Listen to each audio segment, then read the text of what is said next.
नमस्कार दोस्तों, आप सभी का स्वागत है। आरआरबी एनटीपीसी 2024 जो कि 2025 में होने की संभावना है। 2025 में हो जाएगा इस एग्जाम। ठीक, इसका हम देख रहे थे जियोग्राफी से रिलेटेड। तो लास्ट वीडियो एक्चुअली बहुत ज़्यादा लंबा हो जाता, बहुत ज़्यादा लंबा इन द सेंस मतलब कि सवा घंटा 1.5 घंटा भी जा सकता था। तो इसलिए उसको आधे में रोक करके दूसरा वीडियो बना दे रहा हूँ, क्योंकि बहुत लंबा हो जाता है। तो वीडियो को अपलोड करने में भी समय लगता है और दिक्कत भी आती है, कभी सर एरर आने लग जाते हैं। ठीक, तो उसी सबको ध्यान में रखते हुए इसको मैं 2 पार्ट में कर दिया। तो ज़्यादा टेंशन की बात नहीं। अच्छा, आपके लिए भी आराम होगा, तो आप वीडियो छोटा रहेगा तो आराम से देखेंगे, फिर उसके बाद उसको। चलिए ठीक है, हम स्टार्ट करते हैं। हाँ, एक ही अनुरोध है, चैनल को लाइक कीजिए और सब्सक्राइब कीजिए। देखिए, कौन सा जल पट्टिका भारत और श्रीलंका को अलग करता है। अब देखिए, जल पट्टिका मतलब क्या हो गया, वही जल डमरू माध्य स्ट्रेट। ठीक, तो अगर यहाँ पर देखा जाए तो लोम्बोक, जैसे नीचे दिया हुआ है, लोम्बोक जल डमरू माध्य किसी किसके बीच में थे, जावा सागर और हिंद महासागर के बीच में। जावा सागर और हिंद महासागर को ये क्या करता है, जोड़ता है। लोम्बोक जल डमरू, लोम्बोक। मलक्का जल डमरू माध्य की बात करें तो मलक्का स्ट्रेट जो है, ये मलय प्रायद्वीप और सुमात्रा के मध्य। मलक्का एक्चुअली ये मलेशिया का मलय प्रायद्वीप और सुमात्रा के मध्य में। अब यहाँ से डूरंड रेखा, आपको पता है ये भारत और पाकिस्तान के बीच में। ठीक, एक्चुअली भारत और पाकिस्तान नहीं, पाकिस्तान और अफगानिस्तान के बीच में डूरंड रेखा, रेड क्लिफ रेखा जो है भारत और पाकिस्तान के बीच में, जो कि 1947 15 अगस्त को खींचा गया था। पाक जल डमरू मठ ये कहा तमिलनाडु को, श्रीलंका को तमिलनाडु से अलग करता है, यानी कि श्रीलंका और भारत के मध्य जल पट्टिका अगर बात करें तो वो है पाक जल डमरू मठ। चलिए नेक्स्ट क्वेश्चन आता है। भूटान, चीन और म्यांमार की सीमा किस राज्य से जुड़ी हुई है। तो अगर आप मैप देखे हुए हैं तो ये आपका सिक्किम हो गया। वही मैप खोल लेता हूँ, किधर गया मैप, ये रहा। इसमें आप देखेंगे ये है भूटान।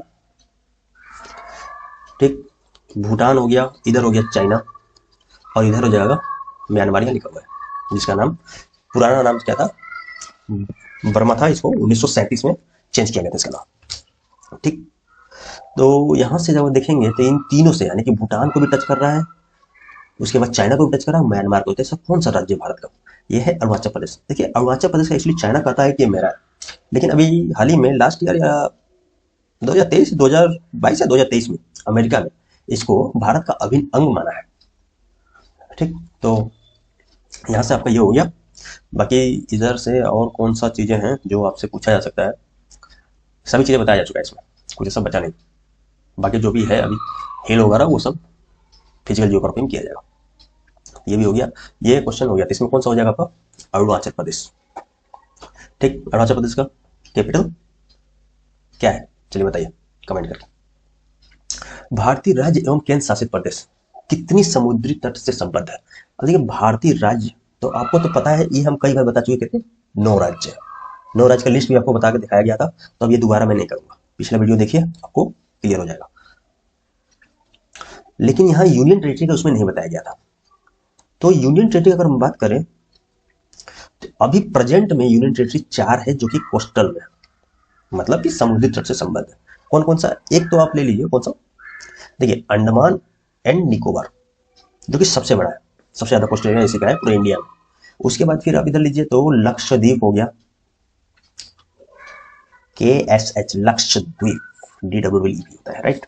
उसके बाद फिर आप यहां से अगर बात करें, दादर एवं दमन and Diu and Dadar and Nagar Haveli, यही होता है, जिसका दमन जो है कैपिटल। इसका कैपिटल का अगर बात करें तो ये हो जाएगा इसका दमन, दमन करना।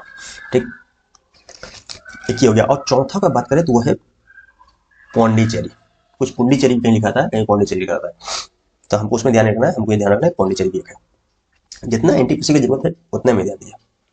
ठीक, तो यहाँ पर हो गया ये 4। अच्छा, ये कब, जब जनवरी में 2 यूनियन टेरिटरी, जनवरी कब, 2020 में, कौन कौन, दादर एंड नागर हवेली और दमन एंड दीव, इन दोनों को मर्ज करके एक ही यूनियन टेरिटरी मर्ज कर दिया गया। वो क्या था, दमन एंड दीव एवं दादर एंड नगर हवेली, जिसकी कैपिटल दमन ही बना दी गई है। न तो उससे पहले क्या थी, 5। तो ये जो क्वेश्चन पूछा गया था, ये कब पूछा गया था, तो ये पूछा गया था 2016 या 17, 2017 में एनटीपीसी जो 2017 में आया था, 17 में जो एग्जाम हुआ था उसमें पूछा गया था क्वेश्चन। तो उस समय 5 केंद्र शासित प्रदेश थे जो भी समुद्री तट से संबद्ध थे, लेकिन अभी जो है वो 5 नहीं 4 है। तो ये भी ध्यान में रखिएगा, ये क्वेश्चन फिर से पूछ सकता है। नेक्स्ट क्वेश्चन में आते हैं। देखिए भारत का सबसे लंबा समुद्र तट, देखिए ये भी हो चुका है। सबसे लंबा समुद्र तट आपका स्टेट करवाया गया था, लेकिन सिटी यहाँ पर पूछा गया, शहर। तो सबसे लंबा समुद्र तट का शहर का बात करें तो वो है चेन्नई। चेन्नई में है मरीना बीच। मरीना बीच, और ये लगभग लगभग कितना 12 से 13 किलोमीटर का बीच है ये वहां पर चेन्नई में। बहुत ही अच्छा लगता है शाम को यहाँ पर सूर्यास्त का व्यू देखने में, मजा आ जाता है। मैं गया था एक बार, थोड़ा सा लेट हो गया था लेकिन अच्छा लगा था। ठीक, तो यहाँ पर हो गया चेन्नई। चेन्नई, अब देखिए चेन्नई से अगर बात करें तो पहली बात तो ये तमिलनाडु का कैपिटल हो गया चेन्नई। पोर्ट का अगर बात करें तो ये एक आर्टिफिशियल यानी कि कृत्रिम बंदरगाह है। ठीक, और तीसरा बात क्या हो गया कि जो हम अपने देश का क्या, अपने देश में हम समुद्र तल से ऊंचाई जो मेजर करते हैं वो इसी चेन्नई से ही करते हैं, ये पिछले वीडियो में बताया गया। ठीक, तो यहाँ से ये भी ये क्वेश्चन होता है। अब इसमें बाकी ज्यादा कुछ बचाने का, जैसे कोचिन हो गया, ये केरल की राजधानी है। एक मंगलोर, मंगलोर कहाँ पर है? मंगलोर आपको मिलेगा कर्नाटक में। अब मुंबई तो पता ही है सबको, बॉलीवुड नगरी। इंडिया गेट कहाँ पर है? तो दिल्ली में। और गेटवे ऑफ इंडिया वो है मुंबई में, तो ध्यान रखिएगा, गेटवे ऑफ इंडिया मुंबई में, और इंडिया गेट जो है नई दिल्ली। जो दिल्ली का कैपिटल है नई दिल्ली, तो आप दिल्ली बोलते हो, कोई दिक्कत वाली बात नहीं है। ठीक, आकार के मामले में भारत सबसे बड़ा देश है। और देखिए यहाँ पर आकार के मामले में आपको मैं पहले या दूसरा लेक्चर में बता चुका हूँ, तो ये 7वां नंबर पे है। सबसे बड़ा कौन सा है? अरे यार ये क्या किया इसने, रसिया को क्यों खा गया? रूस, इतना बड़ा देश को बोल जा रहा है मतलब। रूस के बाद कनाडा, कनाडा के बाद चाइना, चाइना के बाद अमेरिका, के बाद ब्राजील, ऑस्ट्रेलिया, भारत। देखिए ये क्या है ना, चाइना और अमेरिका का ये विवाद चलते रहता है। मतलब ये विवाद क्या चलता रहता है कि कहीं पर मिलेगा आपको चीन सबसे अमेरिका से बड़ा है, कहीं मिलेगा अमेरिका चीन से बड़ा है। तो आपको उसमें ध्यान नहीं देना है। तीसरे नंबर पर अगर पूछ रहे हैं ना तो आप अमेरिका ही मारिएगा, इसको थर्ड में, आप चाइना को फोर्थ नंबर कीजिएगा, क्योंकि एनसीईआरटी का ये कहना है। ओके, चलिए नेक्स्ट क्वेश्चन आता है। भारत के पूर्व में पड़ोसी देश है। अब बताओ भारत के पूर्व में कौन सा पड़ोसी देश होगा? आपको मैं ये अभी लास्ट वीडियो में ही बताया था कि जो भारत के पूर्व में कौन सा देश है, पश्चिम में कौन सा है। तो पूर्व में कौन सा बताया था? बांग्लादेश और प्लस म्यांमार, राइट। आगे श्रीलंका कहाँ बताया गया था? दक्षिण में। और चीन कहाँ बताया गया था? तो उत्तर पूर्व में। नेपाल कहाँ बताया गया था? चीन कहाँ बताया गया था? नॉर्थ ईस्ट में। नेपाल कहाँ बताया गया था? ये भी नॉर्थ ईस्ट में। चीन, नेपाल, भूटान। श्रीलंका कहाँ बताया गया था? ये तो दक्षिण में बताया गया था। और बाकी ये हो गया आपका पूरा बोला, तो करेक्ट आंसर डी होगा। जैसे लिख दे रहा हूँ आंसर डी। ठीक, और इसमें से क्या रहा? चलिए ठीक है। भारत का दक्षिणी भाग त्रिकोणीय आकार का है। अब बताइए भारत, अगर आप अपने प्यारा भारत का थोड़ा सा मैप हो जाए, चलिए ठीक चलेगा। अगर आप मैप खींचे हैं तो कुछ इस प्रकार से है। तो भारत का त्रिकोणीय भाग आप किसको बोल सकते हैं? दक्कन के पठार, जो दक्कन का पठार है, दक्कन ट्रैप, वो इस स्थान में।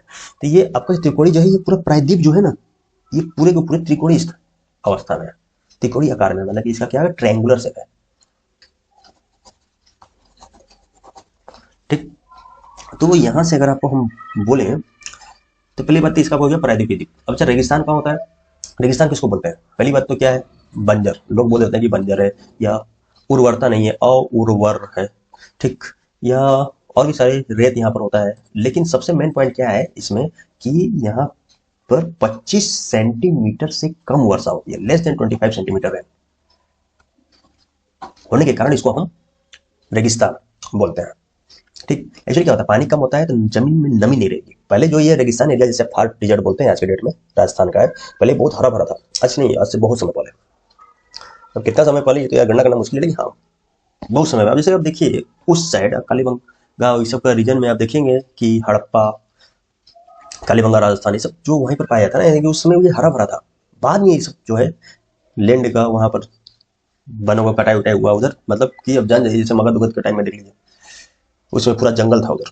बाद में उस सब पेड़ों को कटाई उटाई होते गया, और वहाँ पर जो है खेतों को जुताई उताई बहुत ज़्यादा वहाँ पर यूटिलाइज हो गया लैंड का, तो वो धीरे धीरे जो है लैंड बंजर के रूप में चला गया। तो चलिए ठीक है, यहाँ से हो गया। अच्छा अरावली भी थोड़ा सा डाउन हो गया, बहुत सारे उसके जियोग्राफिकल रीजन। चलिए नेक्स्ट में आता है, भारत का निम्नतम बिंदु कौन सा है? अब देखिए निम्नतम बिंदु का बोध कर रहा है, तब निम्नतम बिंदु इसमें अगर पूछा जाए तो वो है कुट्टनाड़। कुट्टनाड़ क्यों बोलते हैं? देखिए वायनाड, कुट्टनाड़, ये दोनों को दोनों केरला में। ठीक, कुट्टनाड़ यहाँ पर अगर आप बात करेंगे तो कुट्टनाड़ भी आपका एक तरफ से सबसे नीचे, ये आपका जैसे लैंड है, तो लैंड में, लैंड के क्या बोलते हैं, सबसे गहराई में, या सबसे लैंड के सबसे नीचे भाग में खेती की जाती है। यहाँ पर धान की खेती के लिए जाना जाता है इसको, धान बो दिए। ठीक, तो यहाँ पर भारत का न्यूनतम बिंदु कौन सा हो जाएगा, कुट्टानाड। अब देखिए यहाँ से अगर आपको कुछ बिंदु के बारे में दिखा दिया जाए, तो जैसे दक्षिणतम बिंदु आपको पता था, सबसे पहले आप देखिए पूर्वी बिंदु, सॉरी उत्तरतम बिंदु जो कि इंदिरा कौर, कहाँ पर, लद्दाख में। अच्छा, इसका अगर आपको ये बोला जाए कि ये कितने डिग्री में आएगा, इसका अगर लेटीट्यूड का हम बात करें तो उत्तर सबसे है, तो लेटीट्यूड हम करना करेंगे ना, पूरा पश्चिम का किसका, लॉन्गिट्यूड यानी कि देशांतर रेखा है, उत्तर दक्षिण किसका, लेटीट्यूड यानी कि अक्षांश रेखा है, राइट। तो उत्तर में आपको कौन सा मिलेगा, ये आपका 37 डिग्री 6 मिनट के करीब में रहेगा, 37 डिग्री 6 मिनट नॉर्थ। और अगर यही दक्षिण का बात किया जाए, सबसे दक्षिणतम बिंदु कौन सा है, इंदिरा पॉइंट, जो कि 6 डिग्री 4 मिनट के नियर अबाउट में है, राइट। ये भी नॉर्थ में ही है, यानी कि ट्रॉपिक ऑफ कैंसर से ऊपर है, कर्क रेखा से ऊपर है, ठीक। अब सबसे पश्चिमतम बिंदु का बोला गोहर मोती, गुहार मोती यही बोला जाता है, गोहर मोती ध्यान रखिएगा। और ये कितना में है, तो 68 डिग्री 7 मिनट किधर, ईस्ट साइड, प्राइम मेरिडियन के ईस्ट में है, 68 degree 7 minute, 68 degree 7 minute.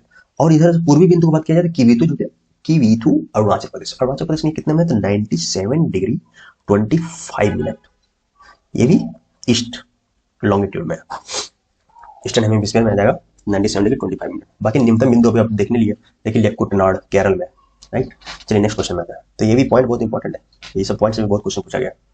Bharat और चीन के बीच की सीमा रेखा क्या कहलाता है। अब भारत और बीच के बीच में सीमा रेखा किसको बोलेंगे, मैकमोहन रेखा, सिंपल है, ये भी करवाया जा चुका है, एक बार नहीं कई बार बता दिया, आंसर हो जाएगा आंसर बी। चलिए नेक्स्ट में आते हैं। अब जैसे इसी में देखिए यहाँ पर आपका जैसे डूरंड रेखा, अफगानिस्तान पाकिस्तान, रेड क्लिफ रेखा भारत पाकिस्तान, ये 15 अगस्त सर रेड क्लिफ के द्वारा 15 अगस्त 1947 को खींचा गया था, ठीक। हिंडनबर्ग रेखा जर्मनी और पोलैंड के बीच में बताया गया था फर्स्ट लेक्चर में। मैन रहीम रेखा रूस और फिनलैंड में, ये भी फर्स्ट या सेकंड लेक्चर में बताया गया था। रूस और फिनलैंड के मध्य में है मैन रहीम लाइन। मैगिनॉट फ्रांस और जर्मनी, फ्रांस और जर्मनी के मध्य में मैगिनॉट रेखा हो गया। 24 डिग्री समानांतर रेखा, 24 पैरेलल लाइन, 23.5 डिग्री आपको पता है कर्क रेखा, उससे थोड़ा ऊपर चले जाएंगे तो 24 डिग्री आती है। वहां पर समानांतर रेखा खींचा गया है, वो क्या है, भारत और पाकिस्तान के बीच कच्छ के रण में। एक्चुअली वही मछुआरा उछवारा का रीजन है, कुछ जो भी वहां पर समुद्र से रिलेटेड वहां पेट्रोलियम के लिए विवाद चला था, तो ये खींचा गया था 24वीं समानांतर रेखा भारत और पाकिस्तान के बीच में कच्छ के रण में। कब्जा कर लिया था इसमें, बाद में खींचा गया था क्या, वो तो बहुत लंबी बात है। चलिए ठीक है, 38 समानांतर रेखा। अब ये जो है उत्तर कोरिया और दक्षिण कोरिया के बीच मध्य में, north Korea and south Korea के मध्य में कितना है, तो 38।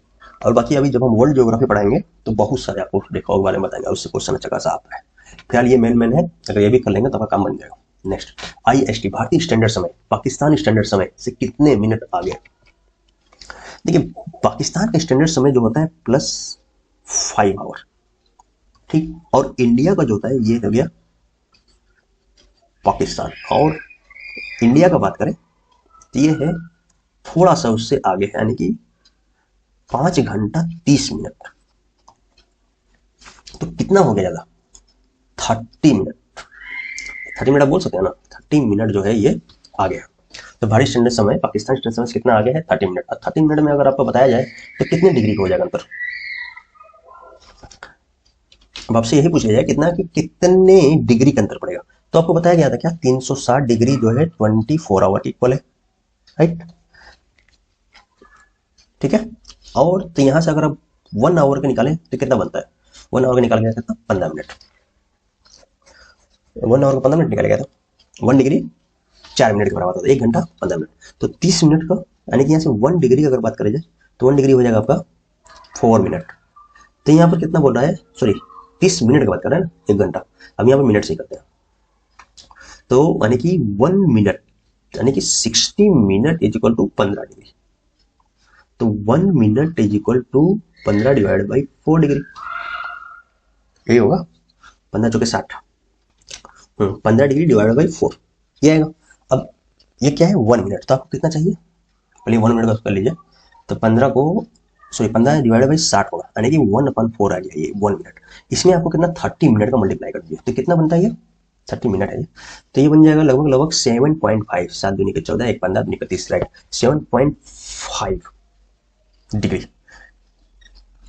तो कितना का अंतर आ जाएगा ये 7.5 डिग्री। तो कल के डेट में ये भी पूछ सकता है कितने डिग्री अलग आगे है या पीछे है, तो 7.5 डिग्री। नेक्स्ट क्वेश्चन आता है, यहाँ सबका आंसर हो गया क्या, आंसर नंबर डी है। नेक्स्ट, भारत की जल सीमा रेखा कितने देशों से मिलती है। तो देखिए जल सीमा रेखा का बात कर रहा है, तो यहाँ पर 1 2 3 4, ये गलत है। जल सीमा रेखा जो है हमारा, जैसे हम अपने प्यारे भारत को बना लें तो ये हो जाएगा। तो जल सीमा रेखा एक तो इधर देखिएगा तो पाकिस्तान आ गया, फिर इधर से आपका कोई नहीं, यहाँ पर आइएगा मालदीव, इधर जब आइएगा तो यहाँ पर हो जाएगा श्रीलंका, इधर जब आइएगा आगे तो यहाँ पर अंडमान निकोबार हो गया, यहाँ पर आपका इंडोनेशिया है। इधर दीजिएगा तो बांग्लादेश से थल और जल दोनों लगता है बांग्लादेश, और इधर चलिएगा तो म्यांमार। यानी कितने हो गए 1 2 3 4 5 6, एक और बचा, और वो क्या है जो बच रहा है वो है इधर आप देखिएगा तो थाईलैंड है आपका। इधर इसी म्यांमार के आगे ऐसे बढ़ते जाइएगा तो इधर मलेशिया हो जाएगा, यहाँ पर थाईलैंड हो जाएगा। तो थाईलैंड के साथ भी जल सीमा बना रहे, यहाँ इंडियन ओशियन है ना, इसी से बाउंड्री बताता है। तो इधर है आपका अंडमान निकोबार के पास, इधर ये बैरन आइलैंड है जो कि एक्टिव आइलैंड है हमारे देश का, एक्टिव वॉल्केनो, राइट। तो यहाँ से आपका ये देखेंगे क्या, तो कितने जो है भारत की जल सीमा रेखा कितने देशों से मिलती है, तो ये हो गया 7 देश, 7 कंट्री। इसको भी थोड़ा देख लेते हैं। देखिए मालदीव, एक तो हो गया आपका मालदीव जो कि जल सीमा बनाता है, श्रीलंका ये भी केवल जल सीमा से, इंडोनेशिया भी केवल जल सीमा से, लेकिन थाईलैंड ये भी केवल जल सीमा से। यानी कि अगर पूछ लेता है कितने देशों के साथ केवल जल सीमा बनता है, जल सीमा के साथ कितने लोग देशों के साथ है, तो ये, लेकिन अगर पूछ इसमें क्या है, क्वेश्चन में क्या पूछा है कि भारत की जल सीमा रेखा कितने देशों से मिलती है, तो जल सीमा रेखा मिला रहे हैं, इन तो सभी से मिलती है, इन 4 से तो केवल जल से मिलती है, इससे लैंड और जल दोनों से मिलती है, पाकिस्तान बांग्लादेश और म्यांमार। लेकिन जल सीमा मिल तो रही है ना, इससे जल सीमा रेखा बन रही है, यानी कि ऑप्शन में ये भी रहना चाहिए 7।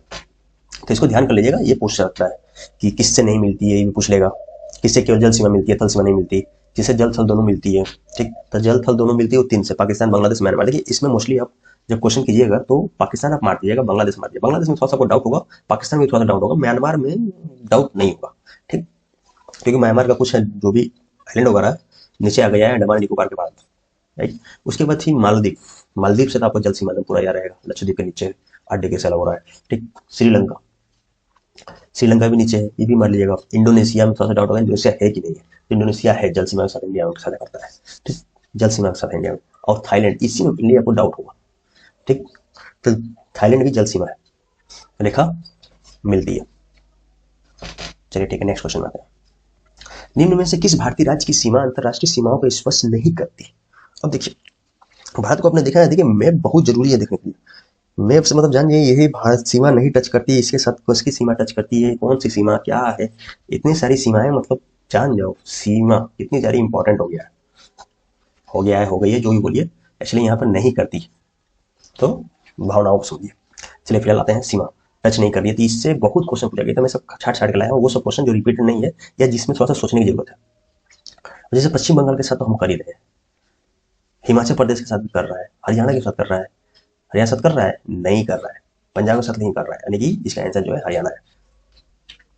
तो ये रहा क्वेश्चन जो मतलब कि इंडिया का जियोग्राफिकल पोजीशन यानी कि भौगोलिक स्थिति से रिलेटेड था, वो है। इसमें कुछ क्वेश्चन अभी आपको और करवाया जाएगा, वो सब कब करवाया जाएगा, जब आपका एग्जाम का डेट आ जाएगा, तो उस क्वेश्चन के माध्यम से, प्रैक्टिस सेट के माध्यम से करवाया जाएगा वो सभी चीजें, ठीक।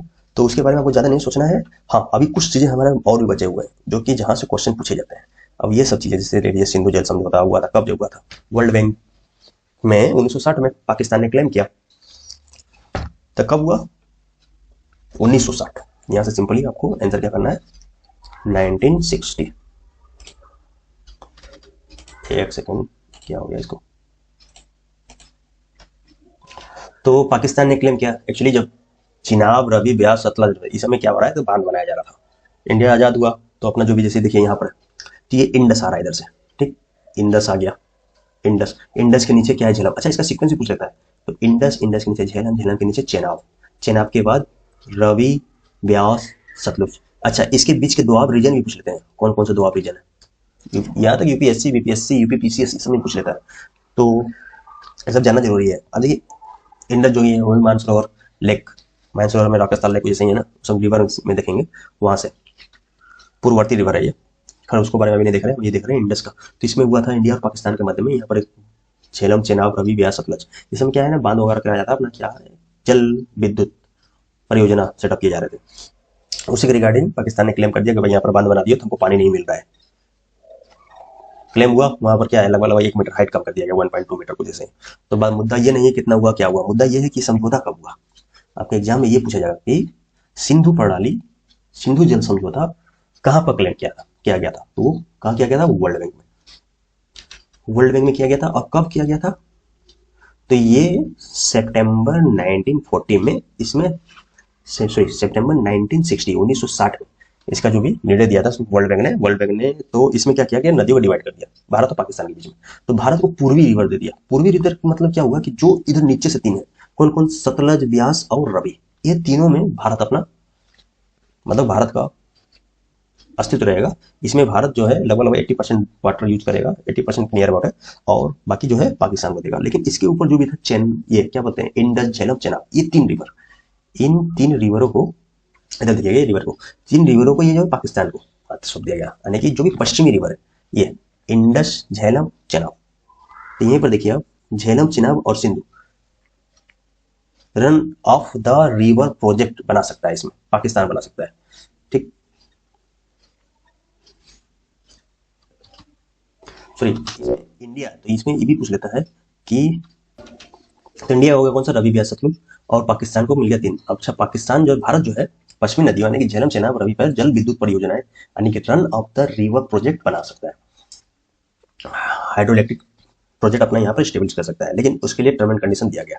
ठीक, अच्छा, अब देखिए भारत और पाकिस्तान के बीच में जो मुद्दे इधर गर्म थे, जैसे कि 2016 में पठानकोट हमला हुआ, फिर उरी हमला होता है 2016 में।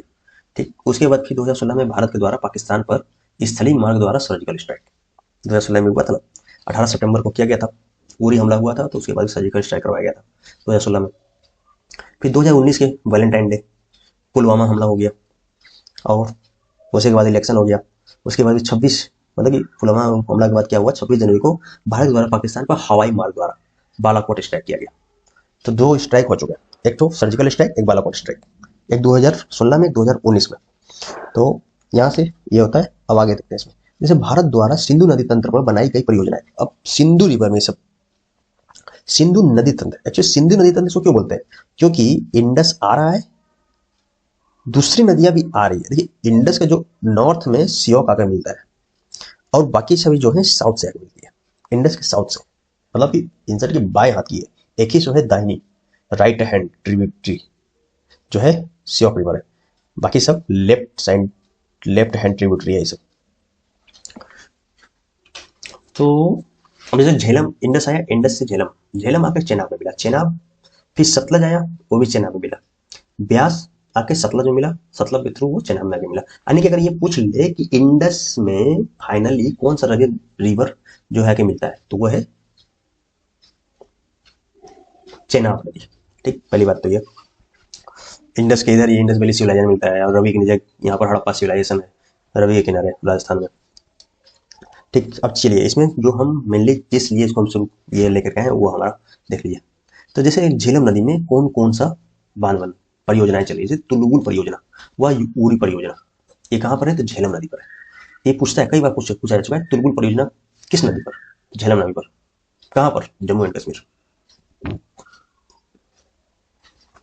फिर आता है झेलम की सहायक कौन, किशन गंगा, और किशन गंगा नदी में ही किशन गंगा प्रोजेक्ट चल रहा है। किशन गंगा झेलम की एक ट्रिब्यूटरी है, उसी में किशन गंगा प्रोजेक्ट है। ठीक, चेनाब नदी, चेनाब नदी कहाँ पर है, सॉरी चेनाब नदी नहीं, चेनाब नदी में कौन सा परियोजना चल रही है, तो एक तो दुल्हस्ती हो गया, एक बगलीहारी हो गया, एक सलल परियोजना हो गया। दुल्हस्ती, बगलीहार और सलल बहुत पूछा गया एग्जाम में। ठीक, दुल्हस्ती, बगलीहारी और सलल परियोजनाएं, ये मतलब जान जाइए एक टाइम था, अगर आप देखेंगे 2016-17 ये सब पेपर उठा करके, तो बिना इससे पेपर ही नहीं बनता था। दुल्हस्ती परियोजना, बगलीहार हो गया, सलल परियोजना, ये सब तीनों जो है जम्मू कश्मीर में है, चेनाब रिवर में बनाई गई है। ठीक, इसके बाद अब नेक्स्ट में आता है, नेक्स्ट में क्या था, सियाचिन ग्लेशियर, इसको वर्ल्ड का तीसरा पोल या चौथा पोल किस नाम से जाना जाता है, इसको वर्ल्ड का तीसरा पोल कहते हैं, नॉर्थ पोल साउथ पोल के बाद तीसरा पोल इसको बोला जाता है। देखिए ये हम सियाचिन ग्लेशियर बस इसलिए लिए हैं कि ऑपरेशन मेघदूत, यहाँ से पूछा जाता है एग्जाम में कि ऑपरेशन मेघदूत कब हुआ था, तब 1984, कब 1984 को ऑपरेशन मैग्निफ चलाया गया था, भारतीय सेना ने चलाया था। ठीक। अच्छा, काराकोरम, साल्टेरो श्रेणी, नुब्रा घाटी, सियोक नदी, सिंधु घाटी, ये खर एक क्रम है किस तरह से अब ये घाटी वगैरह डिवाइड बटा हुआ है। ठीक, यहाँ से इसका आपका देखिए, पहले तो भारत के लद्दाख के ट्रांस हिमालय में स्थित है ये सियाचिन ग्लेशियर, जिसको वर्ल्ड का तीसरा पोल कहा जाता है। सियाचिन ग्लेशियर अगर आप देखेंगे तो यहाँ पर देखिए मार्क किया हुआ है, ये रहा सियाचिन ग्लेशियर, जो कि अभी चाइना के अंदर में है। ठीक, ऊंचाई इसका 5700 मीटर है, लंबाई 72 किलोमीटर है, चौड़ाई जो है 2 से 3 किलोमीटर है। दुनिया का सबसे ऊंचा युद्ध स्थल इसको बोलते हैं, मतलब कि ये वर्ल्ड हाईएस्ट बैटल साइट। चलिए नेक्स्ट में आते हैं। तो बस इसका ध्यान रखें, ऑपरेशन मैग्निफ कहाँ चलता है, कब चलाया गया था, तो 1984 में 13 अप्रैल। ठीक, भारत पाकिस्तान युद्ध, जो युद्ध चला था ये सब आप जानते हैं, इसमें कुछ बताने वाली बात नहीं। अच्छा, ऑपरेशन जिब्राल्टर जैसे पूछ लेता है कब चला था, मुक्ति वाहिनी कब चला था, ठीक, ये सब पूछ लेता है। तो ऑपरेशन जिब्राल्टर के लिए आप बता सकते हैं कि 1965 में चला था, 1965 जब युद्ध हुआ था। उसके बाद 1947, उससे पहले 1947 में एक बार युद्ध हुआ जिसमें LOC का निर्धारण किया गया था, लाइन ऑफ कंट्रोल का। ठीक, POK ऑक्युपाइड कश्मीर के साथ। उसके बाद 1965 में ऑपरेशन जिब्राल्टर चलाया गया था।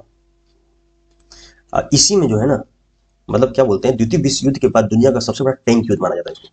द्वितीय विश्व युद्ध में जितना टैंक यूज किया था उसके बाद जो है इसी में यूज किया गया, इतना ज्यादा टैंकों का। उसके बाद मुक्ति वाहिनी चल गया ऑपरेशन 1971 में, जिसमें बांग्लादेश को आजाद करवाया गया था। और 1999 में कारगिल युद्ध हुआ था, जिसको ऑपरेशन विजय के नाम से जाना जाता है।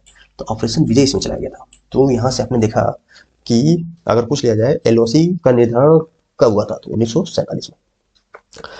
फिर अगर पूछ लिया जाए ऑपरेशन जिब्राल्टर किसके साथ, तो पाकिस्तान के साथ, कब, 1965।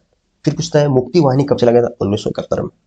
कब चला था, 1971 में, किस लिए, बांग्लादेश को आजाद करने के लिए। ठीक, फिर उसके बाद क्या, ऑपरेशन विजय कब चला था, यानी कि कारगिल वार जो बोलते हैं वही ऑपरेशन विजय, उसमें चलाया गया था इंडिया की तरफ से 1999 में।